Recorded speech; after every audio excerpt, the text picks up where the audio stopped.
Hey class, how are you? I hope आप लोग काफ़ी अच्छे होंगे। आज हम पढ़ेंगे आपकी सप्लीमेंट्री रीडर की बुक का चैप्टर नंबर 4, जिसका टाइटल है द ओल्ड क्लॉक शॉप, यानी कि एक पुरानी क्लॉक की घड़ी की दुकान। तो आइए स्टार्ट करते हैं। Christmas Eve had arrived. Christmas Eve आ चुका था। क्रिसमस के एक दिन के पहले को हम क्या कहते हैं? Christmas Eve. As last minute shoppers were going home, a thick white sheet of snow lay over Salt Lake City, USA. तो जो काफ़ी देर तक शॉपिंग करते रहते हैं, जो लोग वो अपने घरों को जा रहे थे, और सॉल्ट लेक सिटी के ऊपर, यूएसए की सॉल्ट लेक सिटी के ऊपर मोटी सी बर्फ की चादर बिछी हुई थी। Yet the lights were still burning in the old clock shop. लेकिन एक ऐसी दुकान थी, एक पुरानी ऐसी क्लॉक शॉप थी जहाँ पर लाइट्स अभी तक जल रही थी। एज रे इट्स ओल्ड डेफ ऑनर, रे नाम के एक ओल्ड डेफ ऑनर थे, worked on a clock he had sold that day, और वो अपनी दुकान में काम कर रहे थे किसी क्लॉक के ऊपर। फिर क्या होता है? Having finished his work, Ray stood up and was on his way to the back room when a cold rush of air from the front door hit the back of his neck. वो अपना काम जैसे ही खत्म किया उन्होंने, रे जो थे वो उठे और अपने बैक रूम में जाने लगे। तभी उनके फ्रंट डोर से एक ठंडी सी हवा उनके गर्दन पे आके लगती है। He turned to meet a last minute shopper. वो मुड़ते हैं उस लास्ट मिनट शॉपर से मिलने के लिए या उसको देखने के लिए। But his old wise eyes told him that this was not a shopper. लेकिन उनकी जो बूढ़ी और चालाक आंखें थीं वो ये पहचान गई कि ये कोई शॉपर नहीं है, ये कोई खरीदार नहीं है। He saw two men, one in his 20s, the other closer to 50.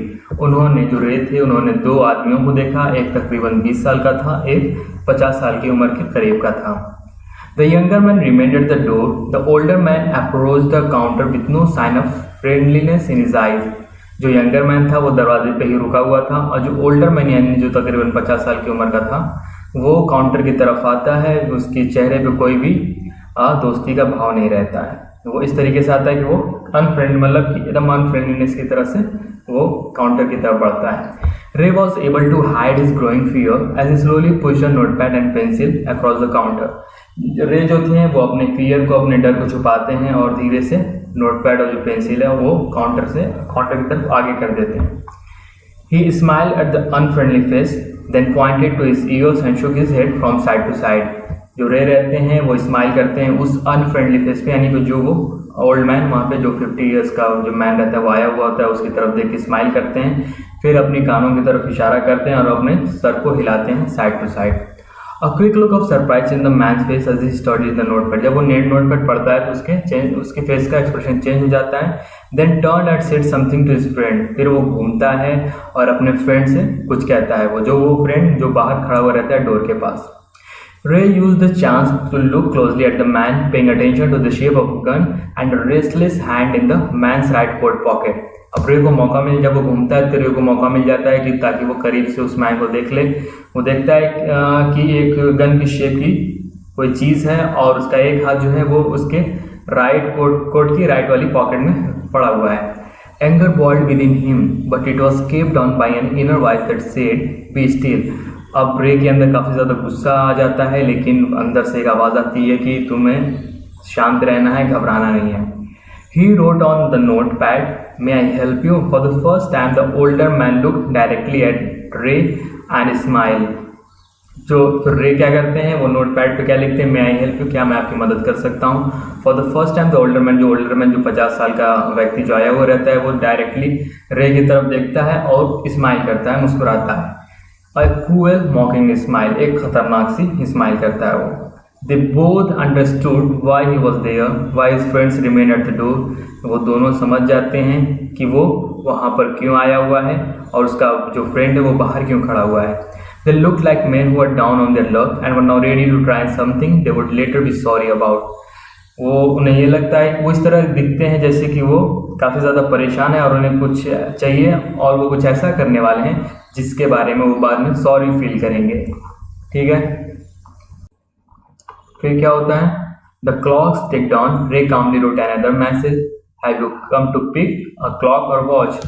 फिर रे बहुत ही शांति से एक और मैसेज लिखते हैं। क्या लिखते हैं कि have you come to pick up a clock और वॉच, क्या आप यहाँ पे क्लॉक या वॉच लेने आए हुए हैं? Then he pointed to the long board filled with hanging clocks and pocket watches. तो वो जो रहता है, वो जो ओल्ड मैन, वो किधर इशारा करता है, वो लोन बोर्ड की तरफ इशारा करता है जहाँ पे घड़ियाँ लटक रही होती हैं और पॉकेट वॉचेस जहाँ पे रहती हैं। He was not a pawnbroker, but at the same time could not say no to the needy people who placed their old watches or clocks before him for anything they could get. वो जो Ray रहते हैं वो कोई pawn broker नहीं रहते हैं, वो ऐसे नहीं रहते कि हाँ पुरानी चीज़ों को खरीद के उसके लिए पैसे दें, बट लेकिन वो जो नीडी पर्सन आते हैं उनके शॉप में, उनको वो मना भी नहीं करते हैं टू प्लेस दे, जो पर्सन आते हैं अपनी क्लॉक्स अपनी वॉचेस रख के जाते हैं, उसके बदले कुछ पैसे वो लेके जाते हैं, जब तक वो पैसे लौटा ना दें तब तक वो क्लॉक नहीं, वो जो वॉच रहती है वो रे के पास ही रहती है।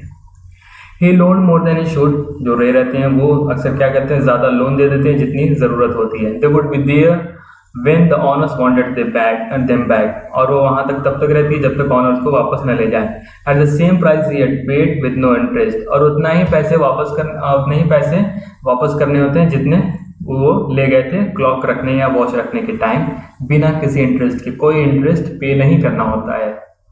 Then the older man seemed to feel little easier, took out his hand from his pocket and quickly looked at the watch on his wrist. जो ओल्डर मैन रहता है, यानी जो आया हुआ रहता है, जो शॉपर रहता है, वो अपने हाथ को जल्दी से बाहर निकालता है और अपनी रिस्ट वॉच की तरफ देखने लगता है। How much will you give me for this, the man road. फिर मैन जो रहता है क्या लिखता है कि आप मुझे इस वॉच के लिए, इसके लिए कितना देंगे, यानी कितने पैसे देंगे। रे notice a little shame in the grey eyes looking at him. रे जो रहते हैं वो उस ओल्डर मैन की आंखों में कुछ शर्म महसूस करते हुए देखते हैं। The watch was nothing special and yet had great pass. जो वॉच रहती है उसमें कुछ ज़्यादा स्पेशल नहीं रहता है, बस कुछ उसमें खासियत ज़रूर रहती है। It was something to exchange, it was something to exchange a way out of a bad situation. ये ऐसी चीज़ हाँ कि इसको हम एक्सचेंज कर सकते हैं अपने एक बुरी सिचुएशन से निकलने के लिए, यानी कि उसकी नीड हो सकता है उसको एक्सचेंज करने के बाद पूरी हो जाए। Knowing that great need had brought the man to his shop in the first place. तो अब तक तो रे को पता चल गया होता है कि हाँ उस पर्सन को, उस मैन को जो आया हुआ है ओल्ड मैन, उसको कोई ना कोई बहुत ही ज़्यादा नीड है, इसलिए वो उनकी शॉप पे आया हुआ है। रे आस्क यानी कि रे पूछते हैं how much do you need for it, यानी कि आपको इसके लिए कितना चाहिए। The reply came back on the notepad, फिर नोटपैड पे रिप्लाई आता है। ओल्ड मैन क्या रिप्लाई करते हैं, वॉट एवर इट्स वर्थ, यानी कि जितनी भी इसकी वैल्यू हो, जितनी भी इसकी वर्थ हो, आप मुझे उतना दे दें। Ray reached into his cash box, Ray अपने कैश बॉक्स के पास जाते हैं, pulled out a $50 note and passed it into the man's hand. वो $50 का नोट बाहर निकालते हैं और उस ओल्डर मैन के हाथ में दे देते हैं। As they shook hands, Ray look into the man's eyes, they seem to say thank you. तो जैसे वो दोनों हाथ मिलाते हैं, फिर क्या होता है, वो जो रे रहते हैं उस ओल्डर मैन की आंखों में देखते हैं और उसकी आंखें ऐसा लगता है कह रही हों कि थैंक यू, यानी कि आपका बहुत ही शुक्रिया। फिर क्या होता है, they both new the watch was not worth that much. वो दोनों जानते थे कि उस वॉच की इतनी वर्थ नहीं, उतनी वैल्यू नहीं है कितनी जितना कि उन्होंने दिया था $50। Before turning to leave the man road, I will be back to pick it up as soon as I can, Merry Christmas. फिर जब तक वो जाने वाला रहता है, जब वो मुड़ के जाने लगता है तो फिर वहाँ पे नोटपैड पे क्या लिख के जाता है कि मैं यहाँ पे जल्दी वापस आऊँगा, जितना जल्दी हो सकता है। फिर वो विश करते हुए जाता है मेरी Christmas. The little story ended on the half hour with the clocks striking all together. ये छोटी सी स्टोरी तकरीबन आधे घंटे में ख़त्म हो जाती है। The time pieces which had been looking on silently all the while rang out the time with such feeling that even they thought he could hear them. तो जो टाइम पीसेस, जो घड़ियों के जो पार्ट्स होते हैं, वो जो काफ़ी देर से शांत हुए रहते हैं, वो अचानक से आवाज़ करने लगते हैं और ऐसा लगता है कि रे उसको खुद सुन पा रहे हैं, उसको महसूस कर पा रहे हैं। Their sweet musical message was filled with hope. फिर वो जो वॉइसेस रहती हैं, वो जो साउंड्स रहते हैं, वो जो म्यूजिक रहती है, उसके थ्रू रे के अंदर एक होप की फीलिंग्स जाग जाती है, उनके अंदर एक आशा जाग जाती है। द टाइमलेस मैसेज ऑफ, यानी कि टाइमलेस यानी कि एक ब्यूटीफुल मैसेज क्या है कि पीस ऑन अर्थ, दुनिया में शांति हो, गुडविल टुवर्ड्स ऑल, हम सबके साथ बेहतर तरीके से पेश आएँ, was felt by 3 men who stood in the old clock shop. ये सारी चीज़ें उस वक्त, उस दौरान महसूस की गई जब वहाँ पे तीनों मैन मौजूद थे। कौन? वो रे थे और एक ओल्डर मैन जो आए हुए थे और उसके साथ उसका फ्रेंड जो था 20 years का।